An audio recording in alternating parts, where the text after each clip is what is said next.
Parfois, dans le silence le plus profond de la nuit, lorsque la ville dort et que l'on n'entend plus que le battement régulier de son propre cœur, l'esprit s'ouvre à des questions que l'on n'ose pas toujours prononcer à voix haute. C'est ainsi que devait se sentir Paris, en cette moitié du 19e siècle. Un lieu vibrant d'idées, de science et d'art, mais aussi chargé de vieilles peurs concernant ce qui se passe lorsque le corps cesse de respirer. Dans les rues pavées, éclairées par des réverbères à gaz, se croisaient philosophes, médecins et rêveurs, et parmi eux, un homme observait, prenait des notes, et commençait à entendre quelque chose que la plupart n'entendaient même pas, un appel silencieux entre deux mondes. Cet homme, Allan Kardec, n'agissait ni par désir de gloire, ni par curiosité superficielle. Il portait en lui un élan plus profond, comme s'il répondait à une voix lui demandant de construire un pont. Il vivait à une époque où la mort était comprise comme une rupture définitive, et où la peur de l'enfer ou du vide éternel gouvernait bien des consciences. Les familles pleuraient à leur mort sans consolation,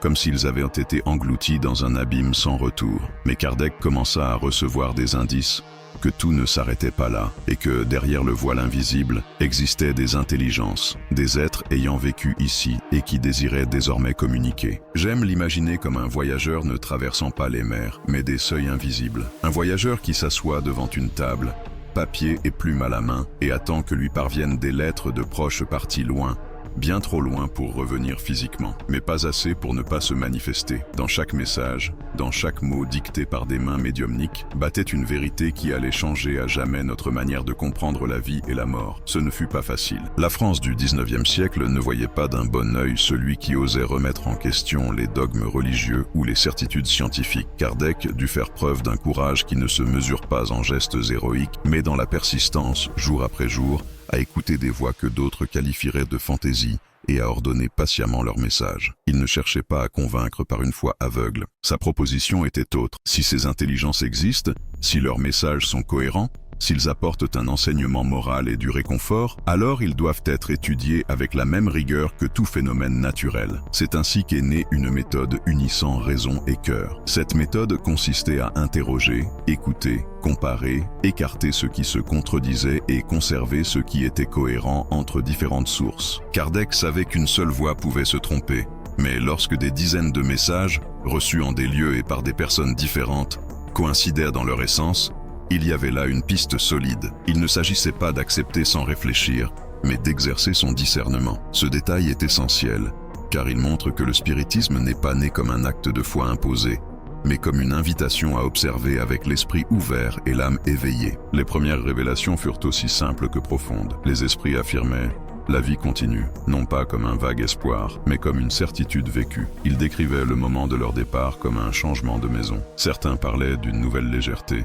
d'autres de retrouvailles avec des êtres chers qu'ils croyaient perdus à jamais. Même ceux qui avaient eu une vie difficile trouvaient un soulagement à leur réveil de l'autre côté. Cette métaphore, changer de maison, devint une manière de briser la peur de la mort, car qui craint de déménager s'il sait qu'un foyer plus vaste, baigné de lumière et rempli de ses proches, l'attend. Mais il y avait plus. Dans une Europe marquée par l'idée du châtiment éternel, entendre de la bouche des esprits qu'il n'existait pas d'enfer infini revenait à ouvrir une fenêtre dans une pièce sans air. Il n'y avait pas de condamnations arbitraires dictées par un juge implacable. Il y avait des conséquences naturelles, comme celles que nous trouvons dans la vie quotidienne. Nous semons et nous récoltons, ici comme là-bas. La douleur ou la difficulté n'étaient pas des preuves de haine divine, mais des occasions d'ajustement et de croissance. Cette vision libérait d'une peur qui enchaînait et ouvrait un espace à la responsabilité consciente. C'est ici que la loi de cause à effet apparaissait, non comme une menace, mais comme une justice tempérée de miséricorde. Kardec apprit et nous enseigna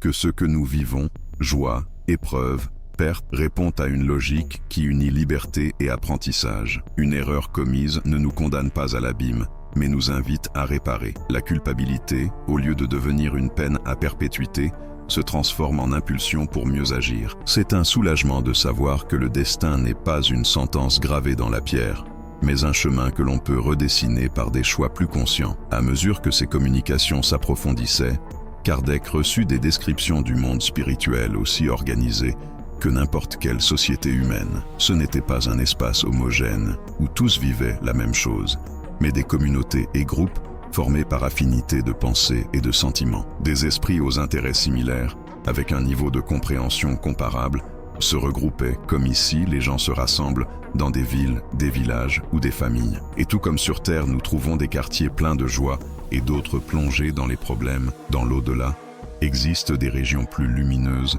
et d'autres plus denses, fruit de la qualité morale de leurs habitants. Parmi ces régions, il y avait des histoires servant d'avertissement, des esprits incapables de se détacher de ce qu'ils avaient laissé ici. Certains restaient près de maisons, d'objets ou de personnes, comme s'ils craignaient de tout perdre. L'attachement matériel, disait-il, est l'un des fardeaux qui retient le plus l'âme après la mort. C'est pourquoi apprendre à lâcher prise de notre vivant n'est pas un sacrifice stérile, mais une préparation pour que notre passage de l'autre côté soit plus léger. Kardec transmettait ce message clairement. Ce qui semble indispensable aujourd'hui sera un jour laissé derrière. Seule la qualité de ce que nous avons aimé et appris nous accompagnera. Au milieu de ces enseignements, un sujet délicat mais crucial apparut, l'obsession spirituelle. Kardec découvrit à travers récits et études que tout comme les affections se poursuivent après la mort, certains conflits aussi. Un esprit peut s'accrocher à quelqu'un avec l'intention de dominer, de se venger ou même de protéger de façon excessive. Ce lien, nourri par des pensées et émotions répétées,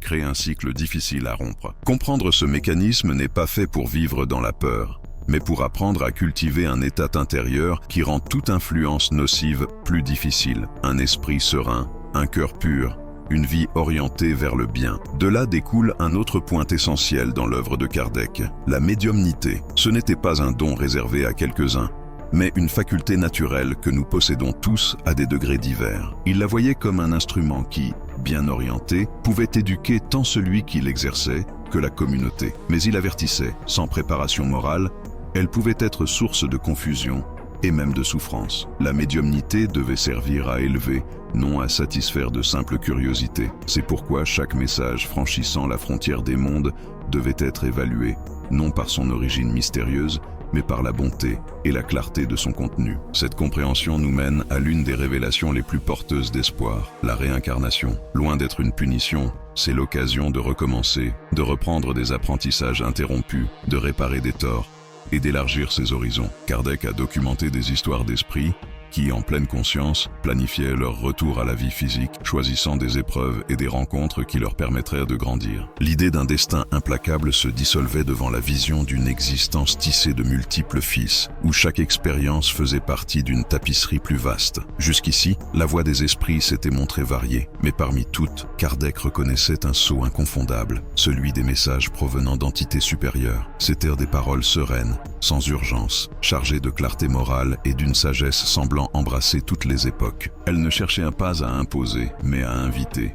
Elle n'effrayait pas, mais éveillait un désir intime de s'améliorer. Pour Kardec, ces communications étaient de véritables boussoles de conduite, discrètes mais fermes, capables d'orienter toute une vie. À la lumière de tout cela, l'impact psychologique était évident. Savoir que la mort n'est pas la fin, que nos erreurs peuvent être réparées, que l'amour perdure au-delà des changements physiques, tout cela commençait à dissoudre l'anxiété que tant de personnes portaient en silence. Remplacer la croyance en une fin définitive par la certitude d'un processus continu n'est pas seulement un soulagement spirituel, c'est une transformation capable d'apaiser le corps, d'adoucir l'esprit et de rendre l'espoir. Un espoir qui ne dépend pas d'illusions, mais d'un ensemble de preuves et d'expériences répétées à travers différentes latitudes et époques. À ce stade, Kardec ne travaillait plus seulement avec des papiers et des messages. Il tissait un héritage qui, plus de 160 ans plus tard, reste actuel, car il touche à ce qui ne vieillit jamais, le besoin humain de sens, de réconfort, d'un horizon au-delà du dernier adieu. Le spiritisme,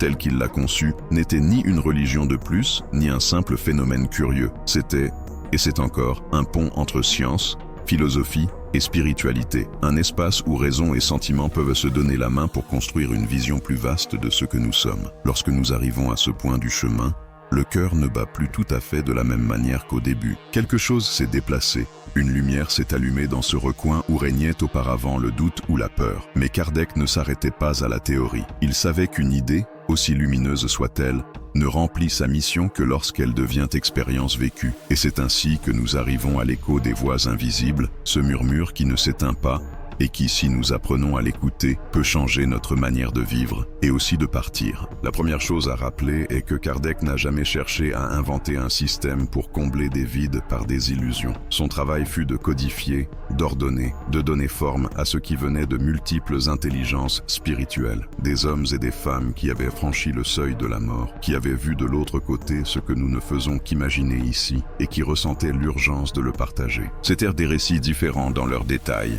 mais unanimes dans l'essentiel. La vie est continue, la mort n'est qu'une transition. Et cette idée, lorsqu'elle s'enracine dans l'âme, change à jamais notre manière de regarder chaque adieu. Il est une image que j'aime pour expliquer cela. Imagine que la vie est un livre, pas un petit cahier, mais une œuvre immense, avec des chapitres qui s'étendent à travers différents mondes. Ici, sur Terre, nous ne lisons qu'une partie. Lorsque vient le moment de la mort, nous fermons le chapitre, mais pas le livre. L'histoire continue, les personnages demeurent, les relations évoluent. Ce qui nous paraît être une fin est en réalité un passage à une autre page. Et si, un jour, nous revenons ouvrir un chapitre dans ce même monde, ce sera avec la mémoire de l'âme plus riche et plus profonde. Dans ce cadre, la douleur du deuil devient plus compréhensible, sans être moins intense, car savoir que la vie continue n'efface pas l'absence physique, ne comble pas le vide à table, n'efface pas l'habitude de chercher une voix qui ne répond plus. C'est là que le spiritisme se révèle comme un réconfort réaliste. Il ne nie pas la souffrance, il l'embrasse. Il ne promet pas des retrouvailles immédiates, mais affirme, sur la base d'innombrables témoignages, que les retrouvailles sont inévitables. Comme le disait Chico Xavier, les retrouvailles ne sont pas une promesse, c'est une certitude. Accepter cela, c'est aussi assumer une responsabilité. Kardec insistait sur le fait que notre avenir spirituel ne se construit pas automatiquement. Chaque pensée, chaque acte, chaque émotion nourrit la qualité de ce que nous vivrons ensuite. Et c'est là une nouvelle qui libère. Nous ne dépendons pas d'arbitraire, mais de nos propres choix. Si nous voulons retrouver ceux que nous aimons dans des conditions de lumière, nous devons œuvrer pour que notre propre âme soit aussi lumière. Ce travail n'a rien de spectaculaire au sens mondain. Il se fait dans le quotidien, dans notre façon de traiter les autres, dans la manière dont nous cultivons la patience, la gratitude et la vérité. La compréhension que nous sommes plongés dans une loi de cause à effet nous aide à cesser de chercher des coupables extérieurs et à regarder plus à l'intérieur. Il ne s'agit pas de se culpabiliser pour chaque infortune, mais de reconnaître que nous faisons partie active de la trame, qu'il existe des apprentissages que nous ne comprenons peut-être pas aujourd'hui, mais qui se révéleront plus tard comme des étapes nécessaires, et que même les épreuves les plus dures peuvent être la préparation à un service plus grand dans l'avenir. Cela change notre relation avec la douleur. Elle cesse d'être un ennemi absolu pour devenir un maître exigeant, mais juste. Il est aussi fondamental de comprendre que le lien avec ceux qui sont partis ne se rompt pas. Il peut se transformer, oui, et souvent devenir plus subtil. Nous pouvons le percevoir dans des rêves qui semblent plus réels que l'éveil, dans une sensation soudaine de présence au moment où nous en avons le plus besoin, dans des souvenirs qui viennent sans être appelés et qui apportent une paix inattendue. Ce sont souvent les manières qu'ils ont de nous dire « Je vais bien, je suis encore là, je ne t'ai pas oublié ». Nous ne pouvons pas toujours provoquer ces expériences à volonté, mais nous pouvons cultiver la sensibilité pour les reconnaître lorsqu'elles surviennent. La prière joue ici un rôle que nous ne mesurons pas toujours, non pas comme un rituel mécanique, mais comme un pont vibrant entre les cœurs. Kardec et Chico répétaient qu'une prière sincère, née de l'amour et non de la peur, peut les atteindre où qu'ils soient, les soulager s'ils souffrent, les réjouir s'ils sont en paix, et surtout, renforcer le lien qui nous unit. Prier, c'est en quelque sorte leur écrire des lettres invisibles, en ayant confiance qu'ils les liront non avec les yeux, mais avec l'âme. Tout ce savoir, loin de nous éloigner de la vie présente, nous engage davantage envers elle. Savoir que chaque rencontre, chaque geste de bonté, chaque effort pour comprendre l'autre a une résonance au-delà de cette existence, nous donne une raison supplémentaire de vivre avec intégrité. Et cela nous rappelle que la mort n'est pas un ennemi à vaincre, mais une étape de plus dans un voyage qui a commencé bien avant notre naissance et qui se poursuivra bien après notre dernier souffle. C'est pourquoi, lorsque notre heure viendra, et nous avons tous une heure marquée,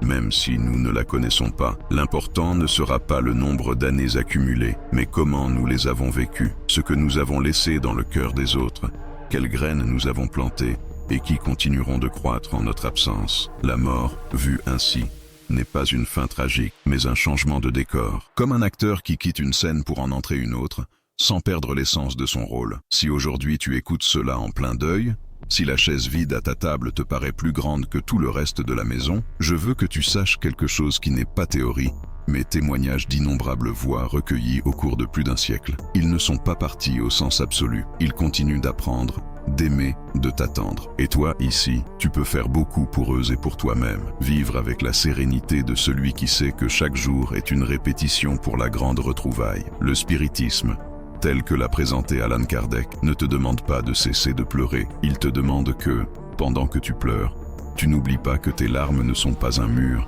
mais une rivière qui peut aussi porter ton amour jusqu'à eux. Il te demande d'utiliser le temps qui te reste ici pour grandir, te réconcilier, semer le bien, car tout cela sera le bagage avec lequel tu franchiras la frontière. Et lorsque ce moment viendra, tu découvriras que tu ne vas pas vers l'inconnu, mais vers une maison dont les portes étaient ouvertes depuis toujours. Peut-être, après tout cela, la question la plus importante n'est-elle pas de savoir s'il y a une vie après la mort, mais que suis-je en train de faire aujourd'hui pour mériter la vie qui m'attend après? Et dans cette réponse, faite de petits actes silencieux, se joue le sens profond de notre existence. Car si la vie est un livre, et la mort seulement une page, que chaque chapitre que nous écrivons soit rempli de ce qui a vraiment de la valeur, l'amour, la vérité, la compassion. Aujourd'hui, rien qu'aujourd'hui, laisse ton âme se reposer dans cette certitude. Tu n'es pas seul, tu ne l'as jamais été, et lorsque viendra l'heure, tu ne partiras pas sans compagnie. Peut-être, à cet instant, découvriras-tu que les voix que tu entends maintenant comme un écho lointain sont, en réalité,